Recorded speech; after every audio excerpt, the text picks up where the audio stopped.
Bonsoir, tour de magie, illusion d'optique, camouflage, trompe-l'œil, tous ces phénomènes ont un point commun, ils manipulent notre vision et notre cerveau. Comment? Grâce à quel mécanisme? Réponse ce soir avec des spécialistes. Comment les magiciens, illusionnistes ou prestidigitateurs parviennent-ils à faire disparaître ou apparaître sous nos yeux des objets ou des êtres vivants sans que nous soyons capables de comprendre leur truc? J'ai moi-même joué la victime consentante de 2 d'entre eux. Et vous allez comprendre comment ces professionnels se basent sur leur connaissance des mécanismes de notre cerveau pour réussir à le tromper. Reportage d'Audrey Martinez. Frédéric est magicien. Il sait faire voler les billets. Mais sa spécialité, c'est plutôt de les dérober dans les poches de ses spectateurs. Aujourd'hui, Mac Lesguy le met au défi. Portefeuille, montre, téléphone, cravate. Frédéric réussira-t-il à lui prendre tous ces objets? Bonjour. Bonjour Mac. Frédéric, vous êtes magicien et pickpocket. C'est ça. Il paraît que vous pouvez voler à peu près n'importe quoi à n'importe qui. Sauf que moi, je suis sur mes gardes. Et c'est mon travail de vous lever de votre garde. Et on va essayer tout de suite avec un petit test. Oui. Un petit test. D'abord, je vais regarder à l'intérieur de cette poche. Ici, je pense que c'est le portefeuille. On le laisse à l'intérieur de la poche. Dans cette poche, ici, vous n'avez rien d'autre. Hein. Non. On laisse la petite poche vide ici. Comme ça, on va continuer. Ici, un téléphone. Oui. Dans cette poche, une ceinture, mais on la laisse. Ne vous inquiétez pas, Mac. Vous vous souvenez dans quelle poche vous aviez mis le portefeuille? Oui, ici. Oui, non, il est là. Alors, c'est la première fois. Voilà, on peut le reposer à l'intérieur de la poche. Laissez-moi faire, c'est mon travail. Et c'est terminé, Mac. Comment ça? Voilà, vous pouvez vous... Ah, la montre. La montre est ici, vous inquiétez pas. La montre, je ne la vole pas. Elle est trop compliquée à enlever. Vous avez été sur la ceinture.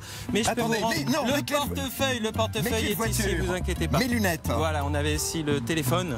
Parfait. Nous avions aussi les lunettes, Mac. Les lunettes. Voilà. Et pour terminer, la montre. La montre que vous pouvez, pour éviter de vous la faire voler, mettre à l'intérieur de la poche. Vous la mettez à l'intérieur de la poche de la veste, dans celle-ci, voilà. Comme ça, vous êtes sûr de ne jamais vous faire piquer la montre. Voilà. Ça, c'est un truc de très simple. Hein, quand vous êtes dans le métro, c'est impossible. Merci beaucoup, Mac.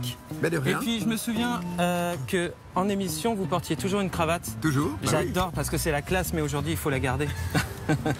Merci beaucoup, Mac. Frédéric, bravo. Merci. C'est incroyable. En moins de 2 minutes, il lui a tout pris. Et Mac ne s'est rendu compte de rien. Même sa cravate a disparu. Mais comment est-ce possible? Nous avons demandé à un spécialiste de la perception, Kevin O'Regan, de nous décrypter les méthodes de Frédéric. Première technique, le portefeuille. Donc on voit comment le magicien tire l'attention de Mac d'abord sur son portefeuille et après il dévie l'attention de Mac sur son autre poche. Et pour dévier l'attention de Mac, en plus de lui parler, le magicien oriente son regard. Le magicien peut manipuler le regard de son sujet là en regardant lui-même à certains endroits. Ne pas pouvoir s'empêcher de regarder au même endroit que quelqu'un, on appelle ça l'attention exogène.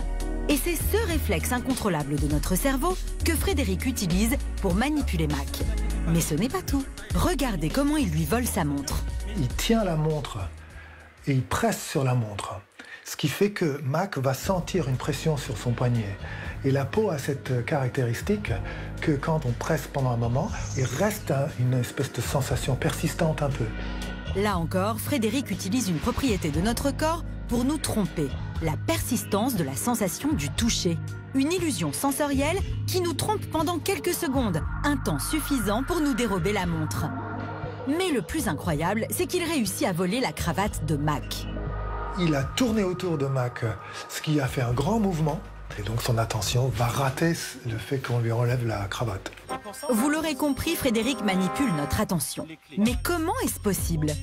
Lorsque nous nous concentrons sur quelque chose, comme par exemple chercher où est notre portefeuille, dans notre tête, une seule et même zone traite toutes les informations et se charge d'organiser notre pensée.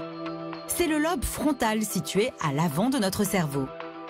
Ces aires supérieures du cerveau, ils ont une capacité de traitement d'informations limitée et donc ils ne peuvent pas traiter toutes les informations en même temps. Autrement dit, notre cerveau peine à se concentrer sur 2 choses en même temps. Nous avons tenté une petite expérience. Nous avons projeté une vidéo à ces enfants avec une consigne simple, compter le nombre de